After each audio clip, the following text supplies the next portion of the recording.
Hello and welcome to my first karting video of 2022.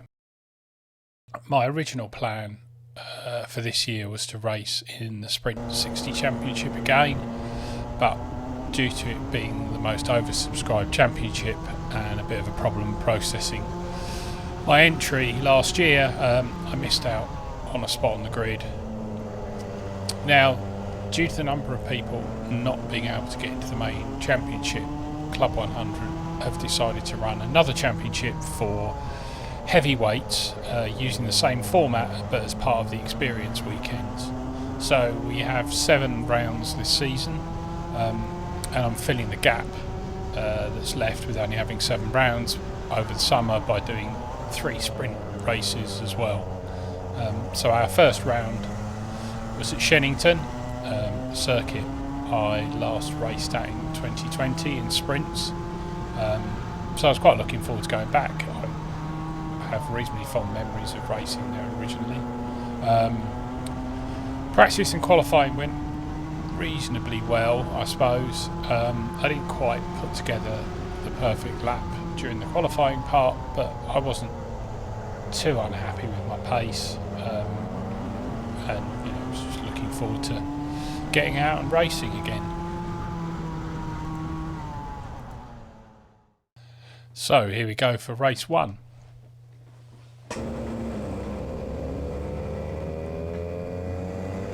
Coming up to take the start, and it's not too unreasonable. I don't massively lose out. I've already decided what I'm going to do. This guy comes past me. I've already decided what I'm going to do. I'm going to head to the inside for the hairpin. So you can see I've already moved over to the inside, and I'm going to hug that white line all the way around. Oh, there's a cart facing the wrong way there. It's a bit interesting. So down to the hairpin for the first time. Again, staying on the inside, and I've managed to make up 2-3 places off the start just by doing that one thing. So down to Bruno's for the first time, which is single file. There's another cart off there on the left hand side.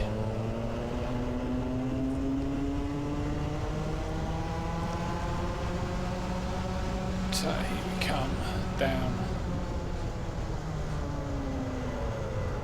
towards the end of the lap. No more places gained, and heading back towards the start-finish straight. So even at this point, compared with the other carts around me, it was pretty clear that I had quite a quick cart. Certainly seemed to get off the corners a lot better than people around me. So the main thing was trying to use that to my advantage.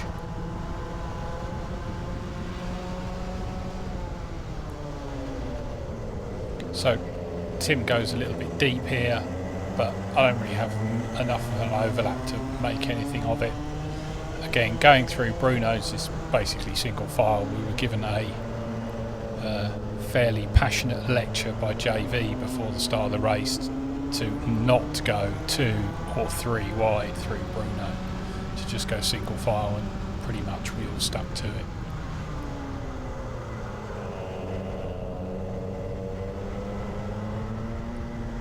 So there's a reasonable group in front of me, but they're not, disappearing off into the distance. We're starting lap 3 now, and I say I seem to be able to close up reasonably well, so it's looking quite good. So heading back down towards the hairpin now for the 3rd time. And unfortunately there's a bit of bother in front of me. I think there's a cart gone off somewhere, and we all kind of end up going off in sympathy, which is really silly, and I lose all the places I gained from the start, which was really quite frustrating. And I was starting towards the front of the super heavyweight pack, and a fair way up from the back of the grid, and at that point I've pretty much let the entire rest of the field through.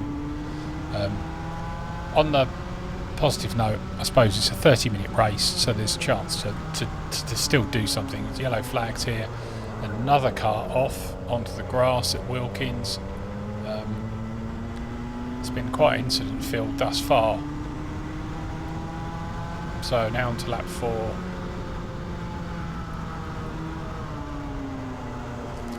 Good thing is, although all those carts got past me, you can see I'm already starting to close up on some of them in front of me, which I suppose is a good thing. And as I said, we've still got majority of the half hour to go, 26 minutes at this point, so there's still the opportunity to make some moves.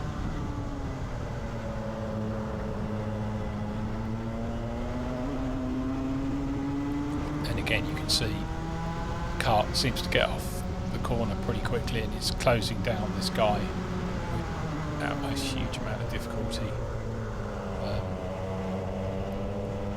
So coming out the final corner, got a reasonable run.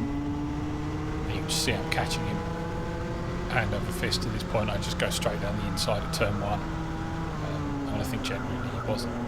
I think he's a novice. I don't think he was particularly comfortable, so it was a relatively easy pass to make. And at this point, I've already gone faster than I managed to go in qualifying on lap 4. So we've jumped forward a bit. I've now caught the group that kind of went past me with that silly spin, and that's only lap 5 or something, which is good. So coming down to the hairpin again, I brake a bit later than Lee, got a bit of an overlap, but decided probably best not to force it. But then I kind of follow him wide and end up riding that evil sausage curb. I was probably lucky to not get a penalty, but Tim Randall now manages to get past me because I lost momentum coming out of the hairpin, which is a bit frustrating. But again, just need to think about the longer game.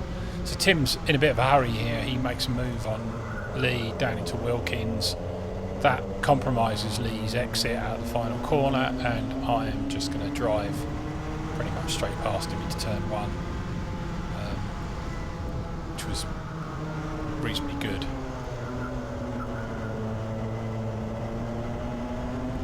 So at this point, Tim was pretty highly placed in qualifying, so at this point I'm just thinking if I stick with him, there's a chance I'll possibly end up in a reasonably decent position at the end of the race. So the fact he's made a place up on me is probably not the end of the world.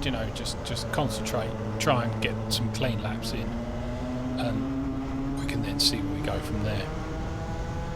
So it looks like he's shaping up to make another move down into Wilkins here. He has a big gap on the inside, so he goes in. The other guy gets him in deep, then locks up. My momentum kind of took me down the inside there. I didn't really have anywhere to go, but for some reason he decided to cut straight across to the apex. Not really sure why. There's no real need to be honest. He didn't have a huge amount of momentum, but that caused me to hit the cones, so I got a 1 place penalty for that. And then also Lee gets back past me because I kind of lost more momentum because I was pushed a bit onto the grass. But as I said earlier, luckily the kart seems genuinely quick, and I've already, these guys haven't broken away. I'm managing to catch back up to them. So it's not the end of the world. It's just a bit frustrating. I mean, there was no real need to aggressively cut back across like that. He could have just taken a wider line, and it wouldn't have really impacted him. So another move on Lee, this time around the outside of turn 1, and just literally, like I say, I think a lot of it is the pace of the car. I could just literally drive straight around the outside, no issues at all. And again, you can see there's quite a group here, and I've skipped forward and managed to get the guy who pushed me onto the grass and another. So I've made up 2 places just on the start-finish straight. A combination of a decent exit out of Wilkins and just having a genuinely fast car. So I think the guy in front of me is something like 20th, 21st place, I don't know, something like that. So hoping to get close to him. You see we skip forward again, and I'm closing in, coming up to the hairpin, and he seems a bit tentative on the brakes, so I just send it down the inside. Job done. And I think at that point I'm either 3rd or 4th in super heavyweights. something like that. And the top two, Tim, as I was talking about earlier on, they're a fair way up the road from me, but you know, I've just got to get my head down and try and see if I can close that gap.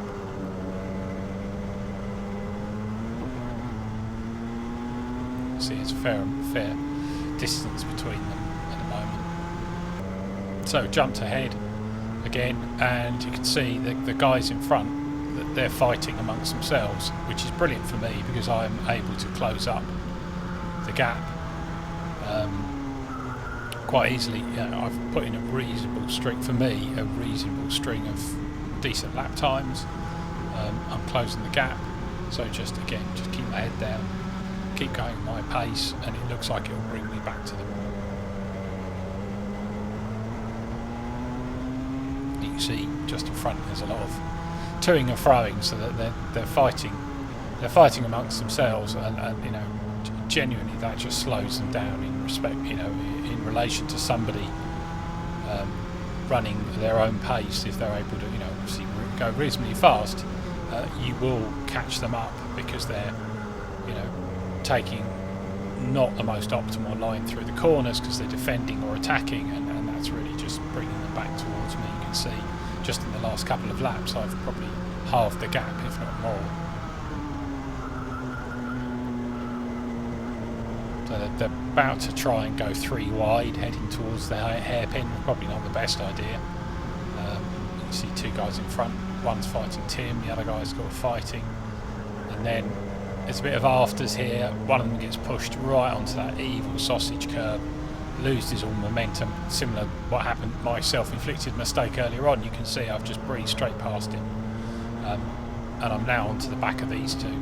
And I think at this point, Tim is leading super heavyweights, and the guy behind him is obviously in second. So that means I'm currently on the road, at least, running 3rd in class. But of course, I do have the penalty to take at the end of the race. So you can see, you know, over the last few laps, I've consistently managed to get lap times under 55. And I've just closed the gap up. You know, these guys fighting amongst themselves has really helped me. And it looks like I've got a reasonable chance of closing this gap and then possibly getting past. So the guy in front, he's looking. He's a couple of looks behind him, and that's great, right? He's more worried about me than he is about just going forward. Another look there is now 3-4 times he's looked behind him. You know, he's more worried about me than he is about going forward. So hopefully, you know, that works to my advantage. So can I get another decent exit out of Wilkins? And look, I'm literally just going to drive straight down the inside, sweep into turn 1, and there I am. Now I'm sitting in second in the super heavyweights. Tim is just in front of me. I've caught him over a number of laps, so you know, I'm just looking to go forward at this point. But unfortunately, now is where things start to go wrong. So the guy I've just passed just sends it down the inside. I should have been more defensive, really, looking back at it. But I thought, you know, I'd done the move. I was looking forward. I wasn't thinking about the guy behind. I thought genuinely, because I'd managed to gap it, you know, I managed to catch him up, that I'd gap him and it wouldn't be a problem. So coming towards the end of the lap, you know, let's see if I can do the same thing again. So come out of Wilkins again, got a much better exit, but I'm a bit further back, and I think at this point I'm being a bit impatient, so I tried diving down the inside. He's given me more than enough space. I don't really know what I did there, but there's the slightest amount of contact and that spun me round, and I've lost a whole load of places. I mean, I think in fact that's the leader. I think that's the leader's just gone past me. You know, looking back at it, I should have been a bit less impulsive. You know, realised that I'd had the pace. I'd caught those guys over a number of laps. So there's no reason why I couldn't have just stuck with them and looked for a better opportunity. But you know, it's easy to say that after the event. So, yeah, I mean, I initially after the race I thought perhaps I'd been, kind of slightly taken out, but looking at the video now, it's my fault. There was room to race. I don't know what I was trying to do at that point, but certainly not ideal. So, all we can do is try and collect my thoughts and just get going again. I've got a quick car.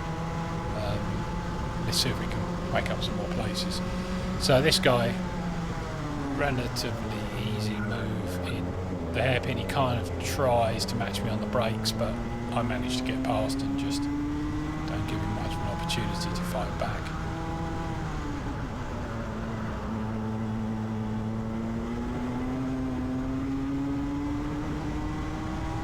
At this point, as I said, we've been lapped by the leaders, which kind of adds to the challenge. You can see now we're kind of in the thick of it. We've got some faster people who've come past. To be honest, without those various ridiculous mistakes, never would have been in the situation where these guys would have probably lapped me. If I look at the times, if we cut out the stupidity, it probably wouldn't have been lapped, to be honest. But again, it is what it is. So I think we're into the final third of the race. All I'm trying to do here really is just keep my head down, make some decent laps again, and then maybe I'll be fortunate. There'll be some, someone will make a mistake, or there'll be something will happen that maybe bring me back into it. That's all I can really do at this point.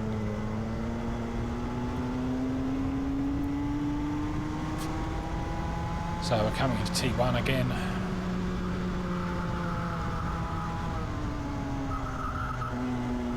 Yeah, I mean the guys who are lapping me are pulling away, but not necessarily by a huge amount.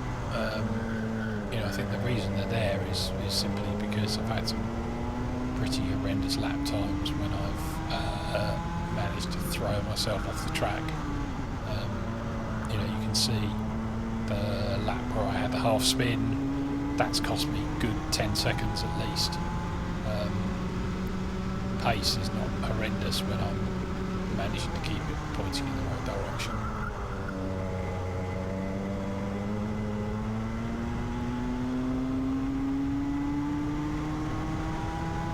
So another lap done. Coming into Cafe Corner. There's a car off here, and for a reason that I cannot fathom, I decide to spin off in sympathy. And pretty much all of the hard work that I've done, I've undone. Literally from fighting for the lead of the class, I'm now firmly at the back. It's really frustrating. One thing I was very happy about last season was I cut out the stupid errors, particularly silly things like locking up, jumping on the brakes and locking up. It's just bad.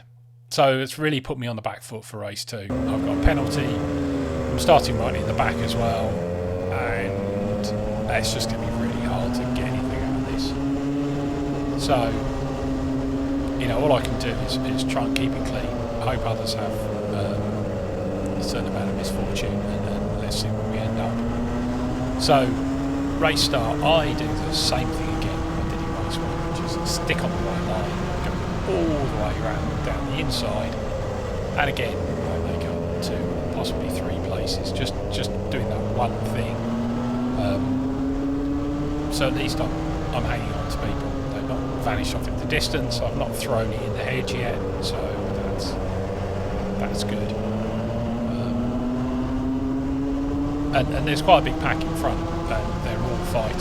So again, that's hopefully going to work in my favour.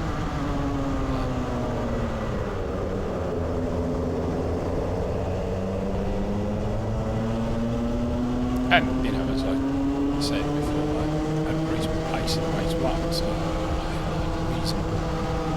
A bit of hope that I might be able to do something. in race 2, but because of the penalty in race 1 and the fact I was dying to weigh down because of the multiple spins, I think fundamentally I would have had to have won super heavyweights, and I'm not even sure that would have got me on the podium because of other results. So here we go, jump forward a bit. There's some guys fighting in front, but I don't seem to have the ultimate pace I had in race 1. It's taking me quite a long time to catch up to these guys, given I was literally right behind them on lap 2 or something. So it's a bit of a struggle. It's not as easy as it was in race 1.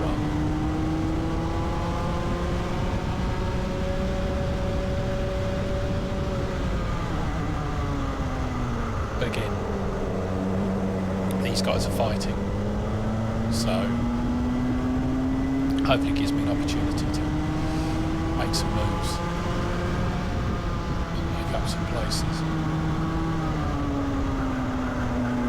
You see there's a big pack here, and I think Tim ends up going on to win super heavyweights at Shenington is just at the head of the pack, so they're not a million miles away.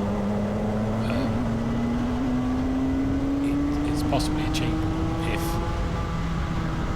if I could just keep it clean, and I benefit from others fighting. There's a pack of 5-6 carts here that are all fighting. Again, really benefits because they're all compromising their lines, they're compromising their exit and entries into corners, and I'm not having to at the moment because I'm just doing my own thing. So finally we're kind of up on terms with these guys. Now need to try and see if I can make some moves and keep that momentum and get to the pack of 3 or 4 right at the front of the class.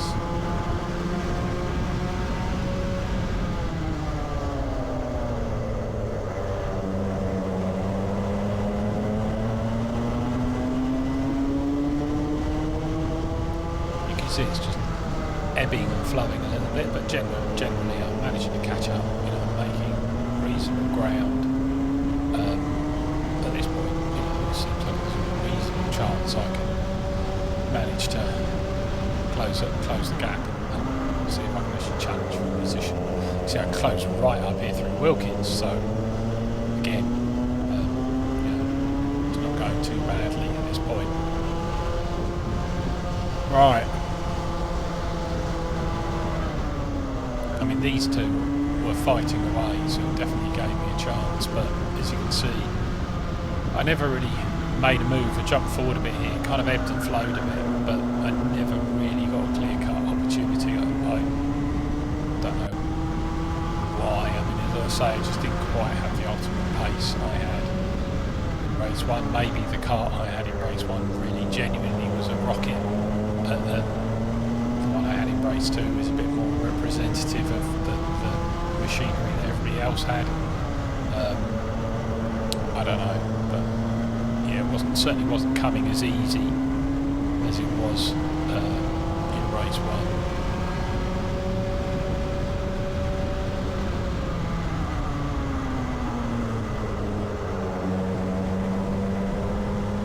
But as I said, the positive thing is they're not a million miles away. You can see there's a line of 5-6 cars in front of us, including the eventual winner of the class. There's still a chance here. I mean, these races, given that they're half an hour long, means that there are opportunities. Simply because of the length of the race, it's not like a sprint race where you need to strike on lap 1. So Lee has gone a bit deep here into the hairpin. He's saying to the guy, no, let's work together. Easy to say, of course, once you've tried to overtake someone and failed, but they've really, like you can see, they've really become detached to the group in front. I'm gaining on them, and here we go, stupid mistake number 4. I mean, I've used the rear-facing camera at this point, but basically the two guys in front braked a bit earlier into the corner. I just kind of reacted, jumped on the brakes, locks up, and off I went. and obviously you're not allowed to restart from the grass, so that took me time to get the car back facing the right direction. And to add insult to injury, at some point during all of this jumping about and getting back in the car, I managed to kick the radiator visor and get the most ridiculous penalty known to man for fiddling with the radiator visor. Obviously unintentional.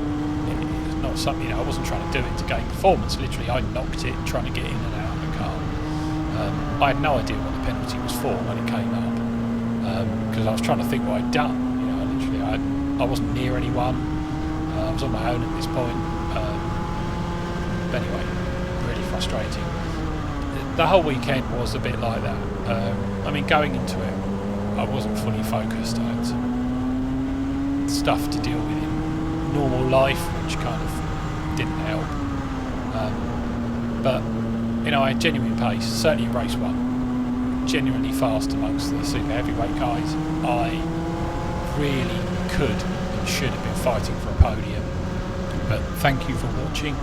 Round 2 is at Bayford Meadows, not the best place for the heavier members of the Club 100 community, but I'm looking forward to it. I'm just got to put this behind me and hopefully manage to get a better result over the 2 races.